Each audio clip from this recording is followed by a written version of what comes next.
Ready and second good ಕಳಿಸ್ಬೇಡಿ ದಯವಿಟ್ಟು. ಯಾರ್ಯಾರು ಕಳಿಸಿದ್ದೀರ ಅದರದ್ದು ಕಂಪ್ಲೇಂಟ್ ನಾವು ಲಾಂಚ್ ಮಾಡಿದ್ದೀವಿ, ಅದನ್ನು ರಿಕವರಿ ಮಾಡೋಕ್ಕೆ ಟ್ರೈ ಮಾಡ್ತಾ ಇದ್ದೀವಿ. ಆ್ಯಂಡ್ ನೀವು ಅಷ್ಟೇ ಎಚ್ಚರಿಕೆ ಅಲ್ಲಿರಿ. ಬಿಕಾಸ್ ನಿನ್ನೆ ತಾನೇ ನಾನು ನ್ಯೂಸಲ್ಲಿ ನೋಡ್ತಿದ್ದಾರೆ, ಯಾರೋ ವಾಯ್ಸ್ ಡಬ್ ಮಾಡಿ ಕಳಿಸಿದ್ದಾರೆ AI ಮುಖಾಂತರ. ಸಪೋಸ್ ನನ್ನದೇ ವಾಯ್ಸು, ನಾನು ವಾಯ್ಸ್ ಮೆಸೇಜ್ ಕಳಿಸಿರೋ ಥರ ಈ ಥರನೂ ಆಗ್ತಿದೆ. ನೆನೆ ನಾನು ಅದೇ ಒಪ್ಪಿಗೆ ಹೇಳ್ತಿದ್ದೆ, ನಮ್ಮ ಫ್ಯಾಮಿಲಿದು ಒಂದು ಪಾಸ್ವರ್ಡ್ ಇರಬೇಕು, ಒಂದು ಕೋಡ್ ವರ್ಡು, ಬಟ್ ನಿಜವಾಗ್ಲೂ ನಾವು ಅಂತ, ಅಥವಾ ಸ್ವಂತ ಕೈಯಲ್ಲಿ ಕ್ಯಾಶ್ ಕೊಡೋ ಥರ ಇರಲಿ.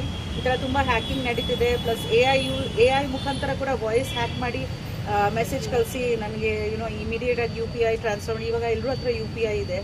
ಸೊ ಇವಾಗ ತಾನೇ ಒಳಗೆ ಈವನ್ ಪೊಲೀಸ್ ಅವ್ರ ಹತ್ರನೂ ಯಾರು ದುಡ್ಡು ಇಸ್ಕೊಂಡಿದ್ದಾರೆ, ಪೊಲೀಸ್ ಅವ್ರ ಹತ್ರನೂ ಆ ಥರ ಇಸ್ಕೊಂಡಿದ್ದಾರೆ ಅಂತೆ. ಆ್ಯಂಡ್ ಅವ್ರಿಗೆ ಅದು ವಾಪಸ್ ಸಿಕ್ಕಲಿಲ್ಲ. ಆಲ್ಸೋ ಈ ಥರ ಆಗಿದ್ದರೆ ತಕ್ಷಣ ನೀವು ಪೊಲೀಸ್ ಅವ್ರಿಗೆ ಐ ಥಿಂಕ್ 197 ಒಂದು ಕೋಡ್ ಇದೆ, ಅವ್ರಿಗೆ ಇಮಿಡಿಯೇಟಾಗಿ ಫೋನ್ ಮಾಡಿ ಅದನ್ನು ನೀವು ಕ್ಲೋಸ್ ಮಾಡಬೇಕು. ಲೈಕ್ ಈ ಥರ ಆಗಿದೆ ಅಂತ ನಿಮಗೆ ಗೊತ್ತಾದ ತಕ್ಷಣ, ನೀವು ಇದು ಫ್ರಾಡ್ ಅಂತ ಗೊತ್ತಾದ ತಕ್ಷಣ ನೀವು ಕಂಪ್ಲೇಂಟ್